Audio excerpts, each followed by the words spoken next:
نے فرمایا کفا بالمرء لقیمات یقمن بہ صلبہ، آدمی کے کمر سیدھی رکھنے کے لیے چند لقمے کافی ہیں، اس سے اوپر کام خراب ہے۔ اما اذا ابا، اگر وہ کہے نہیں یا رسول اللہ میرا تو چند لقموں پہ گزارا نہیں ہوتا، تو پھر ثلث للطعام، معدے کا تیسرا حصہ کھانے کے لیے رکھے، وثلث للماء، اور پھر 1/3 پانی کے لیے رکھے، وثلث للنفس، اور 1/3 خالی رکھے۔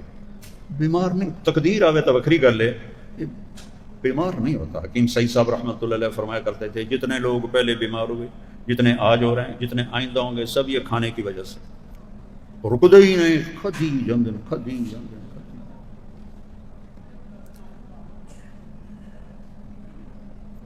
میرے نبی نے صبح کھایا، شام نہیں کھایا، شام کو کھایا، صبح نہیں کھایا، باسی کھانا کبھی نہیں کھایا۔ تھوڑے فریج بھرے پہ ہوندے، اور ڈاکٹروں دے بھی بھرے پہ ہوندے فریج۔ پھر ہمارے نبی نے صرف ایک دفعہ باسی روٹی کھائی، حضرت ام ہانی کے گھر جب مکہ فتح کیا حضرت علی کی بہن، تو انہوں نے، آپ نے کہا کچھ کھلا دو ان کی دلداری کے لیے، تو ان کے پاس رات کی باسی روٹی تھی۔ زندگی میں ان کی دلداری کے لیے 2-4 لقمے لیے۔ آپ تازہ کھانا کھاتے تھے یا چھوڑ دیتے تھے؟ تازہ نہیں ہے تو نہیں کھاتے تھے۔ صبح کھایا، شام نہیں کھایا، شام کا صبح نہیں کھاتے تو صبح کا شام کو نہیں کھاتے۔ اب لوگوں نے تو ہفتے کے کھانے ڈال کے رکھے ہوتے۔ یہ پہلے کھانا نہیں، پہلے وہ ہمارے مطلب اپنے گاؤں کی بتاتا ہوں، وہ کھانا روٹی بچ جاتی تھی تو میری ماں تقسیم کر دیتی تھی۔ انہوں نے جامن تو بعد فریج آ گیا، اسی ویٹ ٹھوکنے شروع کر دیتے ہو، جو قریبوں کو جاتا تھا وہ ہمارے فریجوں میں جانے لگا۔ اور یہ کھانا خراب کرتا ہے، یہ پروسیس کھانے، یہ جنک فوڈ، یہ ڈرنکس، یہ پیزے، یہ زندگی کو تباہ کرنے والے پروگرام۔ پیٹ بھر کر، ایک صحابی تھے ان کا پیٹ نکلا ہوا تھا، تو آپ تشریف لائے اور یہاں انگلی ماری، یوں کہا، ایسے کر کے کہا کہ یہ چربی یہاں نہ ہوتی تو کتنا اچھا ہوتا۔ آپ کو نہیں کہہ رہا، یہ چربی یہاں نہ ہوتی تو کتنا اچھا ہوتا۔ تو موٹا تو مرد بھی کوڑا لگتا ہے، عورت کا پیٹ نکلا ہوا تو اور مصیبت ہے۔ جس کو اللہ نے نفیس بنایا، حسین بنایا، اس کھا کھا کے اپنی تباہی پھیر چھڑی۔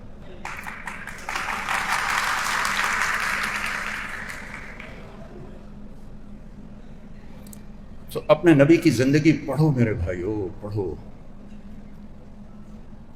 اس میں اللہ نے دنیا اور آخرت کا ہر سامان چھپا کے رکھا ہے۔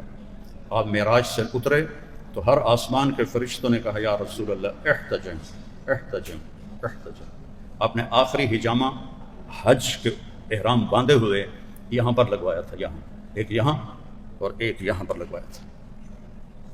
آپ ساری زندگی اس کے بعد حجامہ کرواتے رہے، لیکن صرف حجامے سے فائدہ نہیں ہوگا جب تک پوری زندگی سسٹم پر نہیں آئے گی۔ ہم اندھا دھند کھائیں گے تو حجامہ چھوڑ کو حجامے دا پیو بھی آ جائے تو کچھ نہیں بنے گا۔ اس کم وقت کو بھوکا رکھو، اس کو۔ میرے نبی نے فرمایا ما ملأ آدمی وعاء شرا من بطنہ، سب سے بدترین برتن جس کو کوئی بھرتا ہے وہ اس کا پیٹ ہے۔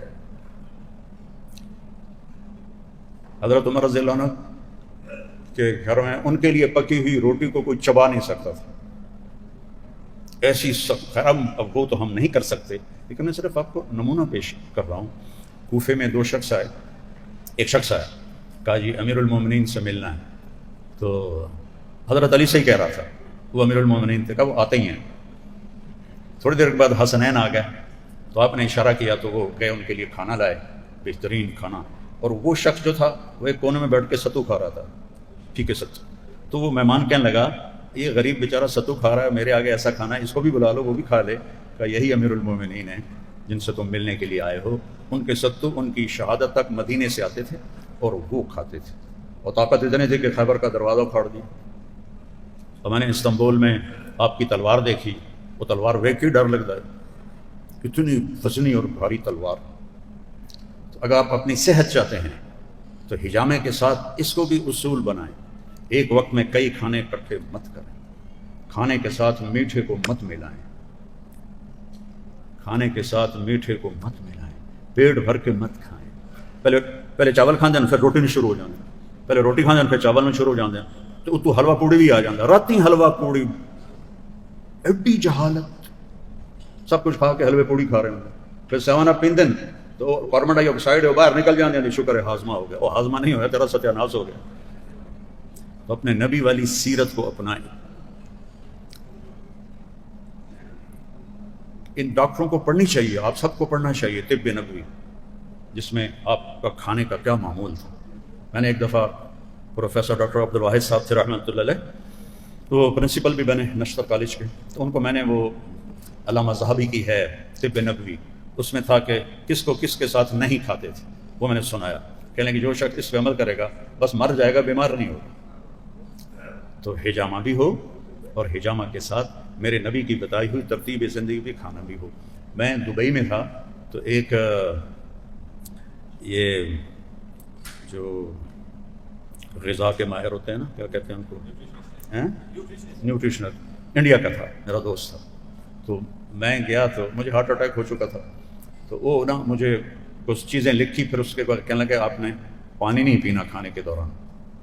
میں نے کہا سنت ہے کھانے کے دوران پانی پینا؟ تو کہنے لگا حضرت معاف کیجیے گا، جو سنت کے مطابق کھائے اس کے لیے پانی پینا بہت ضروری ہے۔ میرے پاس وہ مریض آتے ہیں جنہوں نے یہاں تک کھایا ہوتا ہے، تو پھر ان کو میں کہتا ہوں کہ پانی نہ پیو، پانی نہ پیو۔ تو اپنے کھانا، آپ کے کھانے آپ کے مزاج پر بھی اثر انداز ہوتے ہیں۔ ہمارے ملک میں جذباتی پنا ہے، لڑائی جھگڑے، جلدی غصے میں ہو جاتا ہے، تحمل نہیں ہے، غذائیں خراب ہیں، غذائیں غلط ہیں۔ اپنے جسم کو بھوک کا عادی بناؤ تو اللہ، پھر ہجامہ بھی مفید ہے اور سارے سنت کے طریقے مفید ہیں۔ اور اس کے ساتھ اپنی نمازوں کا اہتمام فرمائیں کہ میرے نبی کی آخری وصیت تھی الصلاۃ الصلاۃ الصلاۃ۔ جب جبریل آئے کہ یا رسول اللہ ملک الموت آ چکا ہے، تو آپ نے کہا آ جائے، تو اس نے آ کر کہا السلام علیکم یا رسول اللہ۔ پھر کہنے لگا یا رسول اللہ میں نے آج تک کسی کو سلام نہیں کیا، آپ پہلے ہیں جنہیں میں سلام کر رہا ہوں، اور میں نے آج تک کبھی کسی سے اجازت بھی نہیں مانگی۔ میرے اللہ نے فرمایا تھا کہ اجازت ملے تو اندر چلے جانا اور نہ ملے تو واپس آ جانا۔ آپ نے فرمایا اگر میں کہوں تو میری روح نکالو گے؟ کہا جی نکالوں گا، یہ تو اللہ کا حکم ہے۔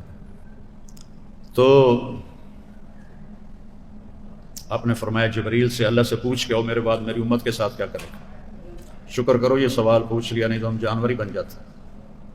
تو جبریل نے آ کر کہا اللہ کہہ رہے ہیں تنہا نہیں چھوڑوں گا۔ آپ نے کہا لا نقرۃ عینی، آنکھیں ٹھنڈی ہیں۔ ملک الموت کو کہا اللہ کے حکم کو پورا کر، اور کہا الصلاۃ وما ملکت ایمانکم، الصلاۃ وما ملکت ایمانکم۔ میری امت ایک نماز نہ چھوڑنا، ایک نوکروں سے برا سلوک نہ کرنا۔ اتنی گالی بولی جاتی ہے، اتنی ماں بہن کی گالی بولتے ہیں۔ ہمارے جدید پشتی مراسی بھی ہوتے ہیں، لوہار بھی ہوتے ہیں، نائی بھی ہوتے ہیں، زمیندارہ سسٹم ہے ہمارا قدیم۔ تو ہمارا ایک لوہار، میں ڈیرے میں بیٹھا تھا تو آ کے میرے پاس بیٹھا اور چپ کے رو رہا تھا۔ میں نے دیکھ لیا، میں کہا اللہ بخش کیوں ہے؟ کچھ نہیں میاں صاحب، غریب بندی نہ ماں ہوندی نہ بہن ہوندی ہے، صرف زمینداراں دی ہوندی ہے۔ پھر رونے لگا۔ کسی نے اس کو ماں بہن کی گالیاں نکالی تھیں، ہمارے اپنے ہی رشتہ داروں میں سے کسی نے اس کو ماں بہن کی گالیاں نکالی تھیں، تو وہ اس پر میری پناہ لینے آ گیا، غریب بندی نہ ماں ہوندی ہے نہ بہن ہوندی ہے، یہ صرف زمینداراں دی ہوندی ہے۔ تو یہ دو الفاظ تھے الصلاۃ وما ملکت ایمان۔ میری امت ایک نماز نہ چھوڑنا اور ایک غریبوں سے اچھا سلوک کرنا، نوکروں سے اچھا سلوک کرنا۔ آپ غلاموں کے ساتھ بیٹھ کے کھانا کھا لیتے تھے، اپنے غلاموں کے ساتھ بیٹھ کے کھانا کھا لیتے تھے۔ ہمارے نوکروں کے برتن کچن میں الگ ہوتے ہیں۔ تو بھائیو اپنے نبی کی زندگی پڑھیں، اللہ تعالیٰ آپ کو طب میں مہارت عطا فرمائے۔ یہ بہت اعلیٰ علم تھا اور ہے، لیکن اس پہ وہ محنت نہیں ہوئی جو ہونی چاہیے تھی، تو اس نے وہ ترقی نہیں کی، ورنہ یہ طب اسلامی ایک اللہ کا تحفہ ہے۔ کوئی اس کی دواؤں کے سائیڈ ایفیکٹ کوئی نہیں ہے۔ بس آئے شوق گئے وعدہ فردہ لے کر، اب انہیں ڈھونڈ چراغ رخ زیبا لے کر۔ آپ لوگ محنت کرو تو انشاءاللہ اللہ آپ کو راہیں سجائے گا، سکھائے گا۔ یہ میں کبھی کبھی ڈاکٹروں سے پوچھتا ہوں، یہ ساری تحقیقات یورپ سے کیوں آتی ہیں؟ تم لوگ کیوں نہیں تحقیق کرتے؟ پہلے ہسپتال جاندے ہو، پھر کلینک جاندے ہو، رات نو تھک کے آ کے پہ جاندے ہو، وہ پیسہ ہی وٹی جاندے ہو، تو کوئی ریسرچ پر، میرا بھائی ڈاکٹر ہے، اگر ریسرچ پر کوئی کام کرو تو کوئی یہاں کا ڈاکٹر بھی کہے کہ ہم نے یہ چیز بنائی ہے، وہاں سے ٹھیک آ جائے تو بھی ٹھیک ہے، غلط آ جائے تو بھی ٹھیک ہے۔ تو غلام قومیں اس وقت تک کبھی آزادی نہیں پا سکتی جب تک ان کا علم اپنا نہیں ہو۔ علم کوئی کسی کی میراث ہے۔ کوریا والوں نے انگریزی پڑھی ہے، یہ سارے ڈاکٹر ادھی اردو بولیں دیں ادھی انگریزی بولیں دیں، یہ تو جب تک اردو سمجھنے کی کوشش کر رہے ہوتے ہیں اتنے میں انگریزی شروع ہو جاتی ہے، اور جب تک انگریزی سمجھنے کی کوشش کرتے ہیں تو اردو شروع ہو جاتی ہے۔ چائنا والوں نے انگریزی سیکھی ہے، جاپان والوں نے انگلش سیکھی ہے۔ یہ تو علم تو اللہ کی دی ہوئی نعمت ہے، جو قوم محنت کرے گی اللہ دے دے گا۔ تو بس یہی میری چند گزارشات تھیں، اللہ مجھے آپ کو عمل کی توفیق دے۔ السلام علیکم ورحمۃ اللہ۔